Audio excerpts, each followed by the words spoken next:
Assalamualaikum warahmatullahi wabarakatuh. Yang kami hormati Pak Firdaus selaku dosen MKUPAI dan teman-teman sekalian, pada kesempatan kali ini kami dari kelompok 3 akan menjelaskan materi mengenai peran agama dalam kehidupan manusia. Assalamualaikum warahmatullahi wabarakatuh. Perkenalkan, nama saya Ibnu Kurnia Nurdin. Nomor NIM saya 14106-23021. Saya dari Program Studi Ilmu Komunikasi UNJ tahun 2023. Tabudi adalah hukum Islam dan ketentuan nas, Al-Quran dan hadis yang bersifat mutlak. Lalu untuk maslahatnya hanya Allah yang tahu. Tabudi ini dilakukan sebagai bentuk penghambaan kita sebagai hamba kepada Allah Subhanahu wa taala. Lalu untuk ta'akuli adalah hukum Islam dan ketentuan nas, Al-Quran dan hadis yang masih bisa dinalar secara akal. Maslahat ta'akuli ini bisa dinalar secara akal oleh manusia sehingga manusia sendiri dapat mengetahui apa maslahatnya. Lalu untuk contoh ta'abudi adalah sholat 5 waktu, ibadah puasa Ramadan, dan haji. Untuk contoh ta'akuli ada zakat, sedekah, dan infak. Lalu kemudian ada ciri-ciri ta'abudi. Ciri-ciri ta'abudi ini adalah bersifat mutlak dan dilakukan secara apa adanya. Sementara untuk ciri-ciri ta'akuli bersifat relatif dan dapat dipikirkan. Lalu kemudian ada objek ta'abudi. Objek ta'abudi ini adalah ibadah mahdah. Sementara untuk ibadah mahdah sendiri adalah ibadah yang tidak memiliki makna secara langsung pada waktu pelaksanaan maupun nilai sosial. Jadi ibadah mahdah ini benar-benar dilakukan hanya untuk alat komunikasi kita sebagai hamba kepada Allah Subhanahu wa taala. Tidak ada alasan rasional lain. Sementara untuk objek takuli adalah ibadah ghairu mahdah. Ibadah ghairu mahdah ini ibadah yang memiliki makna secara langsung. Misalkan pada ibadah zakat atau saat kita sedang sedekah. Itu kan selain sebagai alat komunikasi kita kepada Allah, ibadah zakat atau sedekah ini juga bisa secara langsung menjadi alat komunikasi antar sesama manusia atau komunikasi sosial. Jadi memiliki nilai sosial seperti itu. Halo semua, perkenalkan nama saya Reja Ruhul Fasya dengan NIM 14144233053.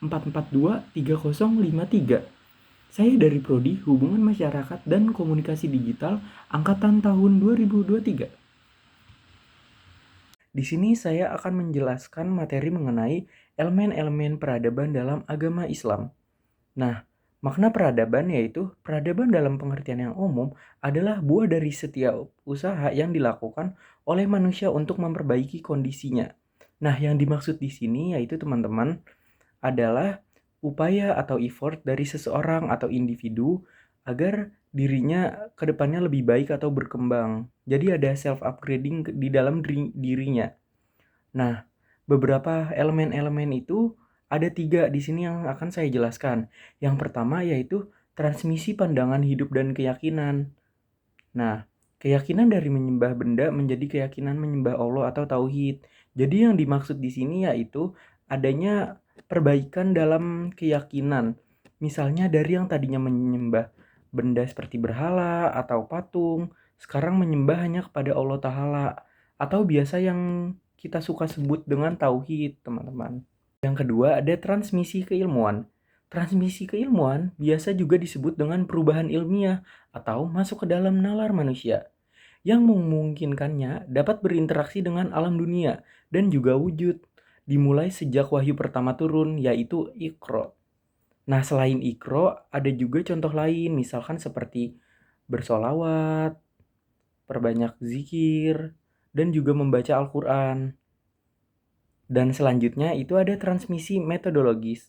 Nah, jadi transmisi metodologis yaitu suatu transmisi untuk menjelaskan dua transmisi sebelumnya. Diyakini bahwa metode berperan penting dalam gerak pemikiran manusia. Nah, Kenapa transmisi metodologis itu sangat penting? Karena tanpa adanya transmisi metodologis, belum tentu transmisi yang lainnya akan berjalan dengan baik. Jadi salah satu pondasinya atau elemen pentingnya itu transmisi metodologis. Perkenalkan, nama saya Naura Inayah dengan NIM 141023032 dari Prodi Ilmu Komunikasi angkatan 2023. Sekarang saya akan menjelaskan tentang praktik agama dan implikasinya terhadap perkembangan peradaban. Tentu saja kita sudah tidak asing ya dengan istilah praktik-praktik agama seperti sholat, zikir, bersedekah. Adapun dua di antara praktik agama yang akan saya sebutkan adalah praktik agama yang dapat berimplikasi kepada perkembangan peradaban. Yang pertama, ada membiasakan akhlak baik. Dengan membiasakan akhlak yang baik, kebiasaan baik tentu akan terciptakan. Dengan begitu, perkembangan di dalam peradaban tersebut juga akan tercipta. Yang kedua itu membaca Al-Quran. Al-Quran itu seperti yang kita semua percaya bahwa Al-Quran adalah sumber ajaran agama Islam. Dengan begitu kita harus mempelajari dan mengimplementasikannya ke dalam kehidupan kita sehari-hari. Halo teman-teman semua, perkenalkan nama saya Radenoro Siti Kaila dengan NIM 1410623012 dari Prodi Ilmu Komunikasi. Pada presentasi kali ini saya akan menjelaskan kenapa kita manusia membutuhkan agama. Nah, sebelumnya kita harus paham nih guys, apa sih agama? Agama merupakan sistem yang mengatur kita manusia melakukan tindakan baik kepada Tuhan, alam, dan juga manusia lainnya. Dalam kehidupan tentu saja kita memerlukan pedoman, bukan? Nah, agama merupakan pedoman bagi kehidupan manusia. Apakah agama penting dalam kehidupan manusia? Tentu saja penting, teman-teman. Agama memiliki peran tersendiri dalam mengatur kita menghadapi kehidupan sosial, kewarganegaraan, politik, dan yang lainnya. Seperti contoh di bidang politik. Di bidang politik pun yang menjadi pedomannya adalah agama. Ketika mereka dilantik untuk menjadi ketua DPR, mereka pasti bersumpah atas nama Tuhan, bukan? Dan mereka dituntut untuk adil karena di agama juga diajarkan untuk adil. Nah, coba teman-teman bayangin deh, gimana kehidupan manusia ketika tidak ada agama? Yang pertama, manusia akan kehilangan pedoman hidupnya. Kita nggak bakal tahu guys, mana yang benar, mana yang salah, dan mana yang harus kita ikutin, dan mana yang tidak boleh kita ikutin, ya kan? Yang kedua, banyak terjadi kejahatan. Coba teman-teman bayangin deh, ketika di dunia ini tidak ada yang namanya agama, pasti banyak orang yang melakukan tindak kejahatan karena mereka tidak tahu nih apa yang benar, apa yang salah, dan apa yang boleh diikutin dan tidak diikutin. Seperti contoh pemerkosaan. Semisal tidak ada agama, pasti banyak banget guys korban-korban pemerkosaan karena orang-orang yang tidak bertanggung jawab. Yang ketiga, akan terjadi banyak perpecahan dan peperangan. Coba teman-teman bayangin, ketika ada suatu kelompok dengan kelompok lainnya memiliki pandangan yang beda, apa yang akan terjadi? Mereka akan saling membunuh karena pikiran mereka tidak sama dan tidak ada agama untuk menahan mereka. Di kehidupan sekarang pun di mana orang-orang memiliki agamanya masing-masing, masih banyak nih guys terjadi peperangan dan juga tindak kejahatan yang lainnya. Itulah kenapa kita harus mendalami agama kita masing-masing. Dan kita juga harus mempelajari agama kita dengan baik dan benar guys. Baik teman-teman dan Pak Firdaus, presentasi dari kelompok kami sudah mencapai pada bagian akhir. Selama presentasi, kelompok kami sudah membahas mengenai ta'abudi dan ta'akuli, lalu elemen-elemen peradaban dalam Islam, lalu praktik-praktik dalam agama dan implikasinya terhadap peradaban, dan terakhir yaitu kenapa manusia butuh agama.